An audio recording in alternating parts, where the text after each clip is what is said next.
Hallelujah. Let's get started. Yeah, let's go for it.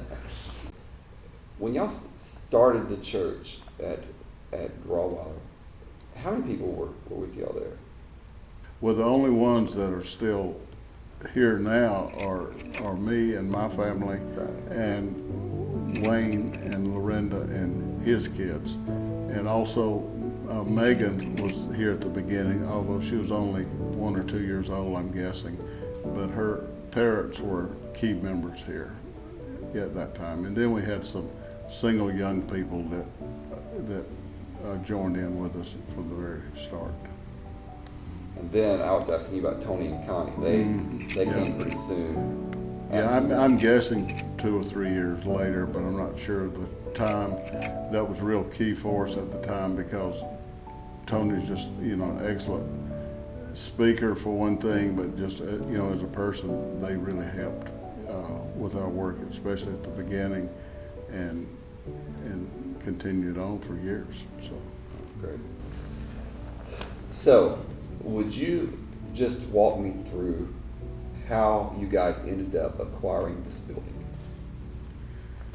Well, we started, at the building over at Grawwaller, and we were part of this plays into it because it was real sentimental to us because the members built that building. A lot of volunteer hours. We have an album of pictures, that shows all that, and so that was one thing. But the building fit us at the time, but we outgrew it quickly. Our numbers of attendance grew, and then we started wanting to do to reach out to our community more. We'd start off by just doing free car washes with no strings attached. We wouldn't let anybody pay or anything like that, and give away free hot dogs, refreshments, and all different kinds of community little things we could do, but we wanted to do a little bit more than that. So we saw the startup program coming where a lot of churches in the area would get together, and it was called Family Promise. They're still in Irving today, in downtown Irving, but at the time they were just starting. They didn't have place for housing because they would serve homeless families, not just homeless people, but entire families with kids and all that. And the way that would work is the families would stay for a week at our church buildings, and we would provide them with a place to stay and meals. And so we did that, but it was really uncomfortable because of our space. We had very little extra rooms or anything to do that with, but we did the best we could, and we just had the attitude that if this is something the Lord wants, He's going to provide the rest, the space and all of that. But then after that, or about the same time that was going on, we were introduced to Celebrate Recovery program, and we had several key members who really wanted to do that. And that too was going to take a lot of space because of all the nature of it.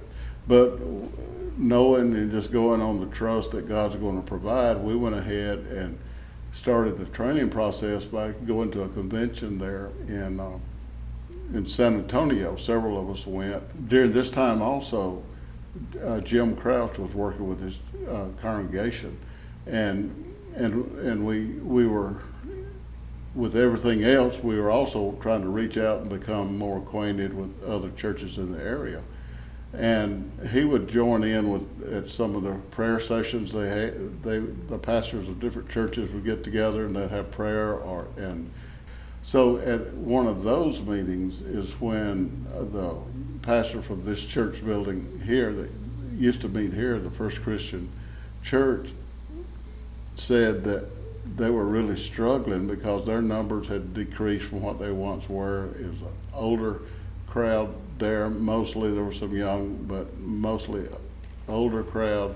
The maintenance issues were very hard to keep up with an older building, and it was large. It was like 20,000 square feet, and they only had, I believe, it was like 20 members or in attendance anyway.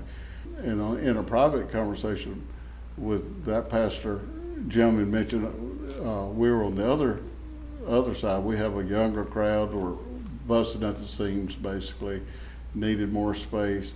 So the conversations began. So when we first came to the building, they had invited us to come have another little meeting with just that pastor and then tour the building.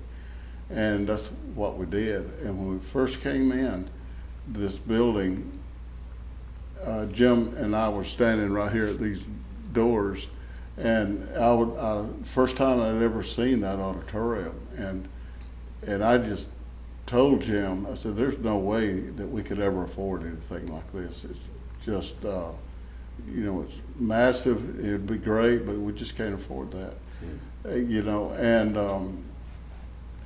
But I said, "Well, we're here, so let's go ahead and let's look at the building anyway." Well, even after that, we were both just overtaken by the building, and it just how great it would be. You couldn't help but dream a little bit. Were y'all praying about it? Were y'all praying about this situation at the time? Yeah, not here at the building we weren't, but No, it was a common generally. thing. Yeah, That y'all praying we about- were praying. Yeah. About the situation. It seemed like at least I overlooked a passage in Matthew 19. That passage says, "With man, some things are impossible. With God, all things are possible," something like that. And I knew that verse was there and all, but at the moment, I couldn't apply that to my present situation because this was just so overwhelmingly lopsided that there's just no humanly way possible. I used the term with talking to Jim the first time, humanly impossible, but with God all things are possible, and he went into action for us. So yeah. Wow. So let's then pick up from there. Y'all saw it. It seemed impossible.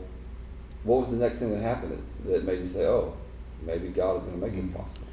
Well, we had come up a little bit about swapping church buildings, and of course, in mine and Jim's mind, yeah, we could do that, but how much money was it going to take to boot? Because we didn't have much. So the thing that happened at one of those meetings, we had told them just basically to come up with a number so we'd know what we're up against.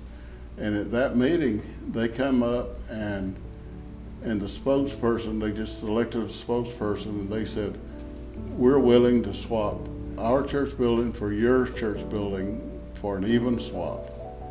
And it basically stunned me. Yeah, I don't even know how to explain it. I got chill bumps sitting here just saying that because it's just it stunned me, and I just didn't. I kind of felt numb. Don't take much of me to be speechless, but I was that. I didn't know even how to respond. Yeah. Let me ask you this. Yeah. Can you tell us what's the value of this property versus the value of that property? Do you know that? Yeah. We had to, in the process of changing and getting insurances and all, this was appraised at like $2 million, and ours over there on Grawwater was just under $800,000. Wow. So it's well over $1 million difference. Wow. And that's when God stepped in, because they had said in part of their when they were telling us they're willing to swap like that the key thing was it's in the advancement of God's kingdom, or something to that effect. Awesome. That's why they're doing it. Money wasn't a factor. They didn't state that exactly, but it obviously wasn't, because they said they were willing to swap buildings like that. What does this kind of thing do for your faith? When you think about God, not just in this, but you said earlier, just generally how much you've seen God work. Yeah. Well, I've always felt like I had a lot of faith, more than just belief faith, but faith that Jesus and God would do miraculous things. And this has just helped strengthen it more. It just solidifies it. I mean, this was a huge thing, and I was privileged to be able to witness and see God's action like that, and he really did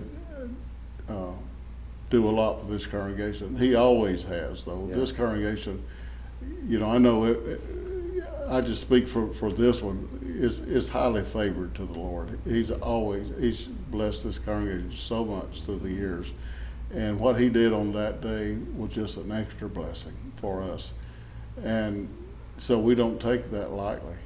As stewards of this building, this facility, anything that he provides for us like that, he gets the praise. It's not any man, it's not me, or it's not Jim or anybody else. It's all, as far as this deal here, it's all God, and we were just along for the ride, and it was a fun trip. So And it's still going. it's still continuing. I'm convinced from that God does definitely perform miracles today, and he has done that through the years, and I'm also convinced he'll never stop till it's over. I think that's a good place to end it right there. What do you think? How about you let me make the video? What else do we need then, master videographer?